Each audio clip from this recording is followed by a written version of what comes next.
Hello and welcome to Tanach Study's Sefer Study. I'm Nachliel Selavan, and you are watching Archaeology Snapshot on book number 8 of Trei Assar, Sefer Habakuk, the book of Habakuk. And as always, in these series of Archaeology Snapshot, we attempt to cover the four following questions. When is the story happening? Who are the main players? Where are the locations of the story, with highlights from history and archaeology, as best as we can, that is, because when it comes to identifying who are the players, for example, who is Habakuk, we have a bit of a mystery as to who he was and when he lived, and of course, as you know, where is he buried? So let's get into that a little bit before we jump into our main topic of what he's actually talking about in his book. So first of all, let's talk about the who.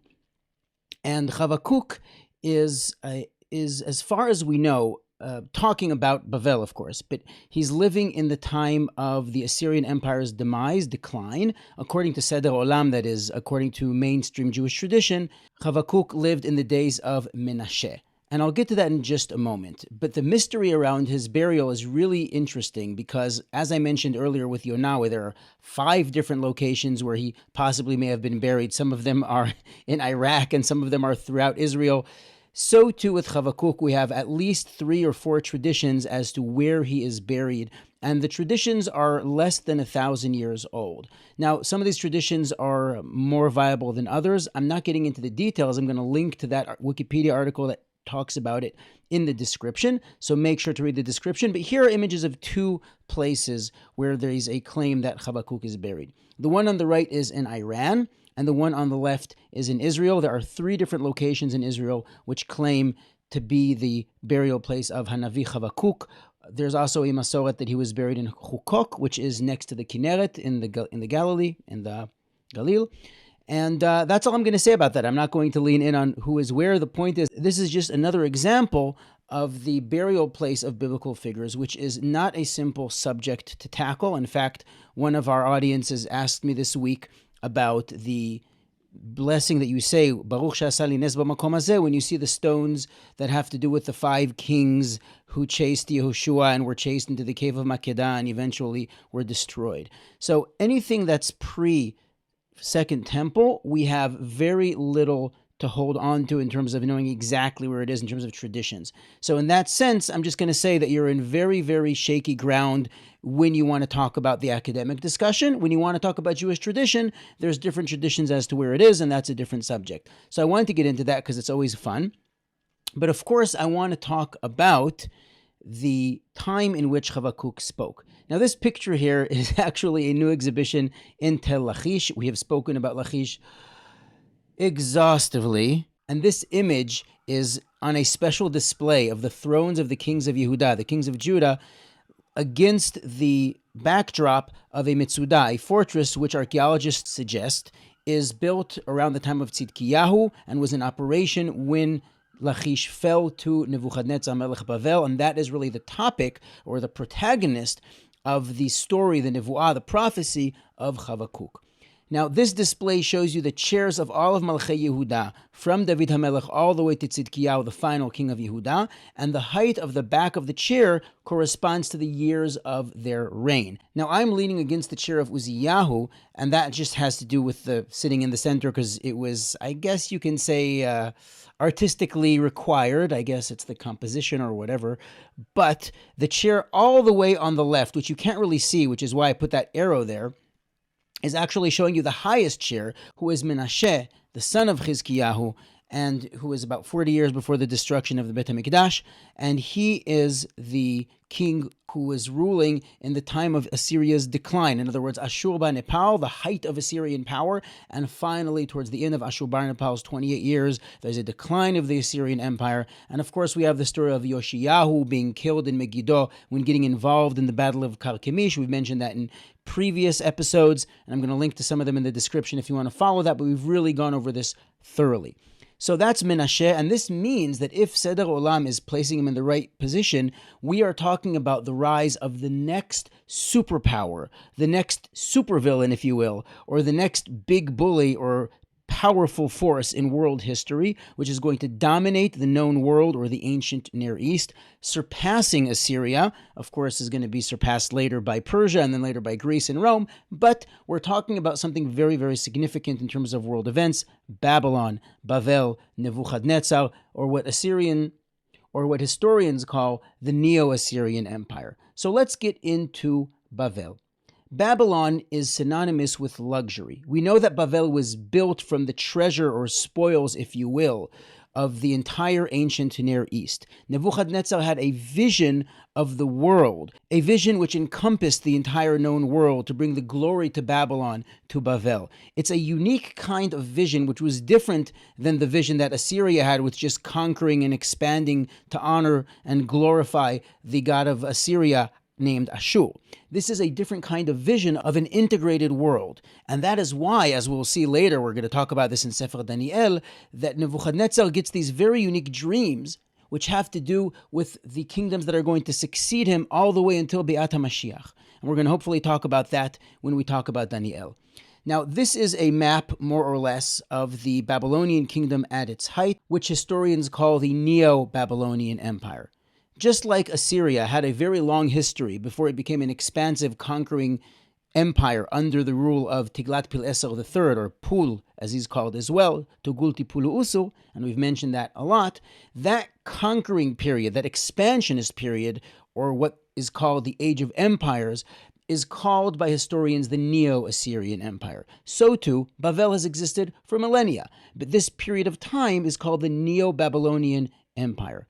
So Babylon is led by Nabopolassar and finally Nebuchadnezzar, and Habakuk is envisioning, is prophesying that this terrible kingdom of the Kasdim is going to be a merciless kingdom who is going to capture and conquer so many different kingdoms in its net. And of course, Am Yisrael is going to be devastated by Bavel.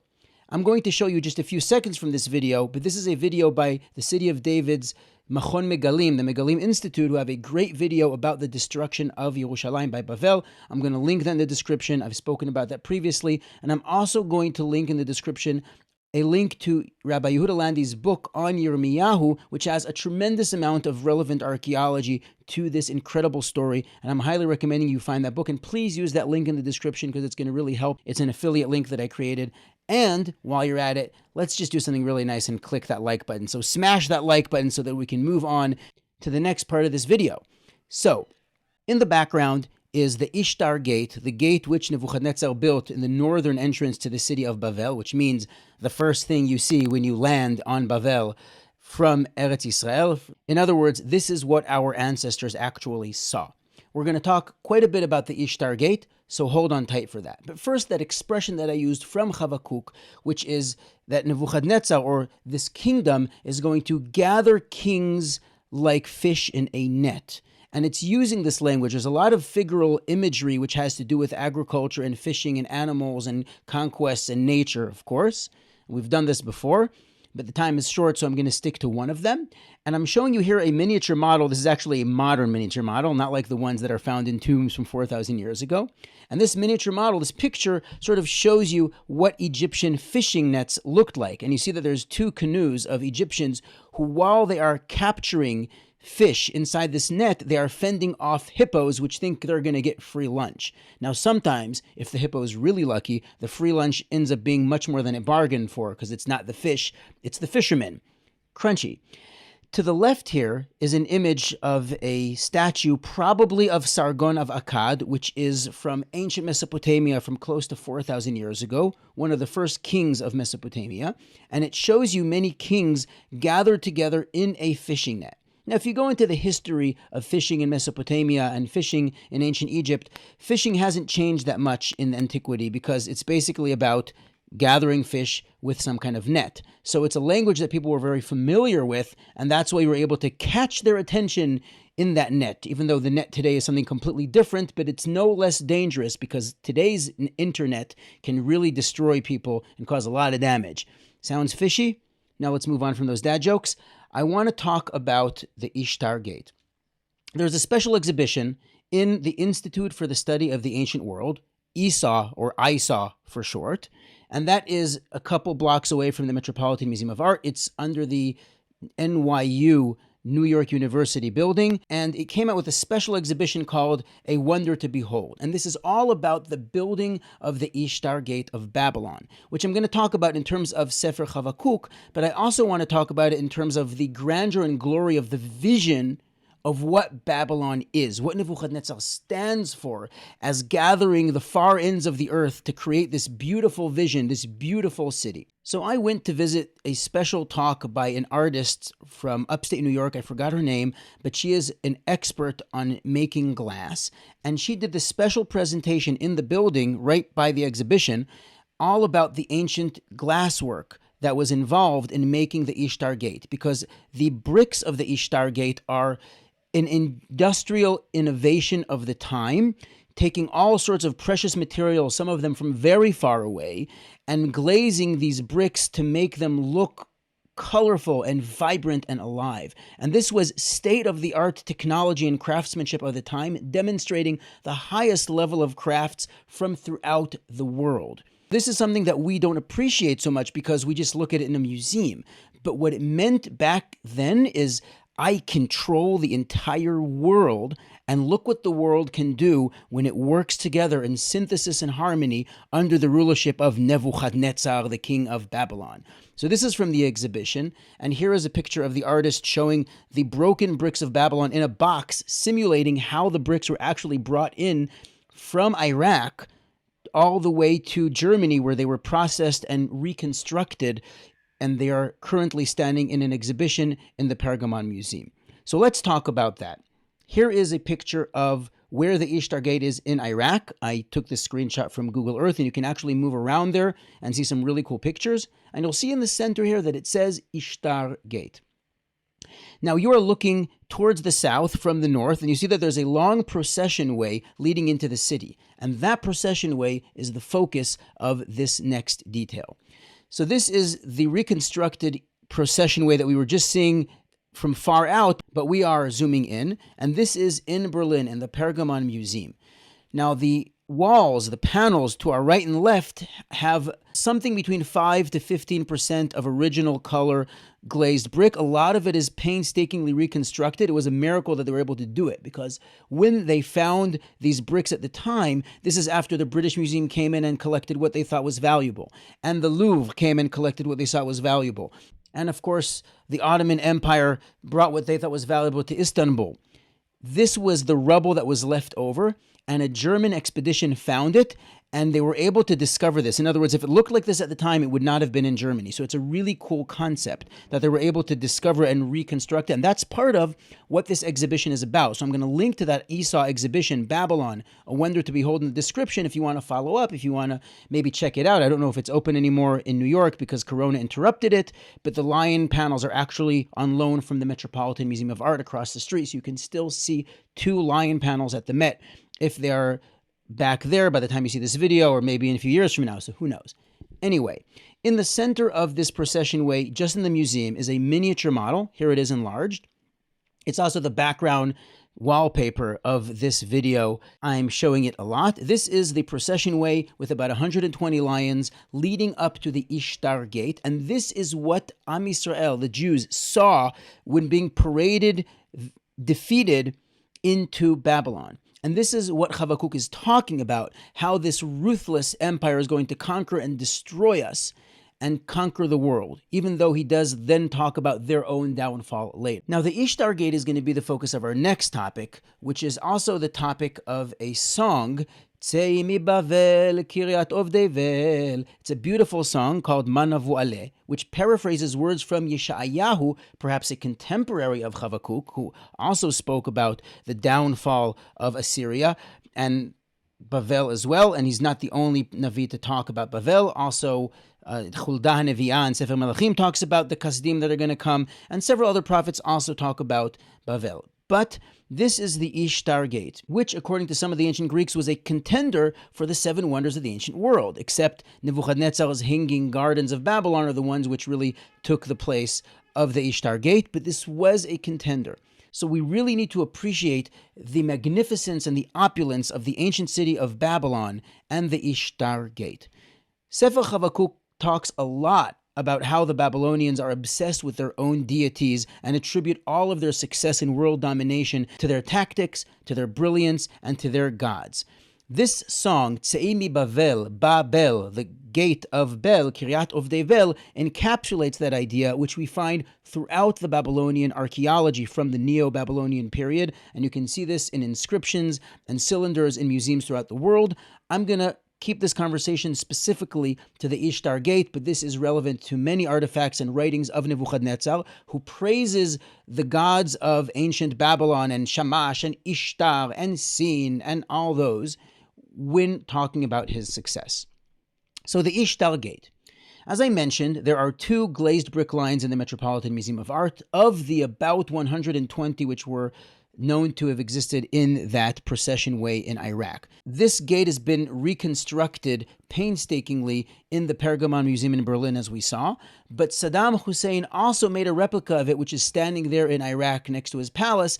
Story for another time, but it's a nice thing to note. We've just spoken about this so much, so I'm going to move on. Instead of talking about lions, as we've done before, I'm going to talk about the other images which are on the Ishtar Gate. Behold, the Mushu Dragon and Bel, or Hadad. The Mushu Dragon, which I suspect is the source of Mushu, the little dragon in that Disney movie Mulan. It's my own suspicion, and it's just kind of because of how they look. It's kind of, well, they're kind of similar. I mean, if you know what I'm talking about. And Bel is also Hadad, similar to the word bull, which is, of course, an image of a bull. And come to think of it, I've never really done the etymology of the word bull. I wonder if there is a connection. But it has a lot to do with thunder. It's the thunder god, Bel. So Bavel, Bav-Bel, the gate of Bel, you are seeing one of the gates of Babylon with the god Bel, or Hadad, or Baal, the thunder god, on this wall. And this shows you just how important it was to the ancient Babylonians to worship their gods and commemorate them and to glorify them any way they could. This connects us to the downfall of Bavel, as alluded to as well in the end of Habakuk, where he talks about, despite the immense destruction, there is hope because God is vengeful and God will avenge Am Yisrael, and eventually Bavel will fall. And we know about this with the discussion of the Cyrus cylinder, which is the closing words of Tanach, the opening books of Sefer Ezra. And hopefully we're going to talk about this a little bit more in the last 3 of Trei Assar, Chagai, Zechariah, Malachi, but we still have Tzefaniah between now and then, so hold on tight for that. But we're going to talk much more about Persia, B'ezrat Hashem. But the Cyrus cylinder, which was discovered about 150 years ago, which was found in Babylon, by the way, an administrative center of the Persian Empire, but not the capital, is a policy of Cyrus the Great which allows the inhabitants of Babylon to rebuild the temples which the last king of Babylon removed from Babylon, telling his priests of the city not to worship that god and to worship a different god. And this really got on their nerves because, tradition. So they really, really hated him. And when Cyrus the Great came in, he said, I'm a much better guy than your previous king. Vote for me or I'll kill you all. We didn't actually say that, but you get the point. He had a much more accepting and lenient policy towards people worshiping their own deities, and he had the empire pay for the reconstruction of their temples, and this is what made the Persian Empire so popular. And that policy includes also enabling Am Yisrael to go back to Yehuda and to build the second Bet HaMikdash, and that's really how Bavel ends. That being said, I want to wrap up with one little surprise, and that has to do with a more recent discovery, which was discovered around the time of the Six-Day War in the Jordan Valley, and this is, of course, about the Dead Sea Scrolls, or the scrolls in Qumran. This picture, which I took not too long ago, is of the cave in Qumran, where the earliest documents were found. And in these documents is a very important scroll, which was called Megillat Pesher Habakuk, which is what we call it, but the scientific name for it is 1QPHAB. You can see that it's Q for Qumran, P is, I'm not really sure for what, and Hab is Habakuk. So this is just the name, the scientific name of it. Now, I'm going to talk a little bit more about the Dead Sea Scrolls, but first of all, what exactly is Pesher Habakuk? Well, if you go through Habakuk, you'll realize that there's a lot of ambiguity as to who exactly is he talking about. It's not so clear, other than the name Kasdim, what it meant at the time. Remember that Habakuk was speaking before the rise of Bavel, according to the Seder Olam. However, towards the end of the Second Temple period, there was a sect of Jews who broke away from mainstream Judaism, which was centered around the Bet HaMikdash and the Kohanim, for their own reasons, whatever it was. They thought perhaps that the Kohanim were corrupt, and they broke away and established a community in Qumran, separate from the Bet HaMikdash and the Kohanim. They really started their own new thing. They had a different name for their Kohanim. They spoke about the battle of darkness and light, and they have their own very strict halachic rulings. And they're a fascinating subject to study. I'm going to talk about that in a moment, but Sefer Habakuk is explained in this Megillat Pesher Habakuk. There is also Pesher Micha and Pesher Nahum, so they have other interpretations of their time of other of the Trei Assar. And this is also important to the understanding of how the Tanach was closed by Anshe Knesset Agdola, what was considered part of Tanach and what wasn't. And it's a glimpse into the Jewish community in the time of the Second Temple. Now, in mainstream Judaism, you can say that the whole subject of Qumran is looked at very suspiciously because, needless to say, if these people were breaking away from the main service of the Bet HaMikdash, whether the reasons are justified or not, I mean, we know that the Kehuna was paid for and was corrupt, right? But they really broke off and created their own community. Some say perhaps these are the Essenes. Either way, it is looked at suspiciously in terms of Jewish tradition, but in terms of academic discussion, it's a very important document, and one of over 900 documents that are known today as the Dead Sea Scrolls, and those are stored in the Israel Museum in a special place called Heichal HaSefer, the Shrine of the Book, which is seen here in this illustration in black, next to this white monolith, which is kind of funny, because in reality, the Shrine of the Book is actually white, and that monolith is black. And the reason for that is because of Megillat Pesher Habakuk and some of the other scrolls which talk about the battle of darkness and light, very Tolkien. And in Sefer Pesher Habakuk, in Megillat Pesher Habakuk, they actually interpret the Kasdim as being the Romans, because the Romans are the big bad guys of the time. So it made a lot more sense for them to translate in ways which, again, aren't exactly in sync with mainstream Jewish tradition. And that's the point. The point is that this is perhaps a breakaway movement, and that's why I'm mentioning this with hesitance. So if you want to learn more about the Dead Sea Scrolls and Megillat Pesher Habakuk, there is actually a special project in which these were all scanned in high resolution. It's called the Dead Sea Project. I'm going to link to that in the comments, or in the description, rather, as well as to the main project itself, but also to the book of Habakuk, the Habakuk Scroll. I encourage you to look it up. If you have any questions about this, discussions about this, reach out to me. I'm easy to find. All my information is in the description. But before I wrap up, I just want to ask you one more time, in case you didn't, to hit that like button. And on that note, thanks for watching. I really appreciate you joining. Hopefully, I'll see you on the next one in the book of Tzefaniah. Please make sure to like, to comment, to share this video, to support this video, support Tanach Study and the SCA, because these videos are not easy to make, but we enjoy making them for you. So show us your appreciation and like that button. See you in the next one.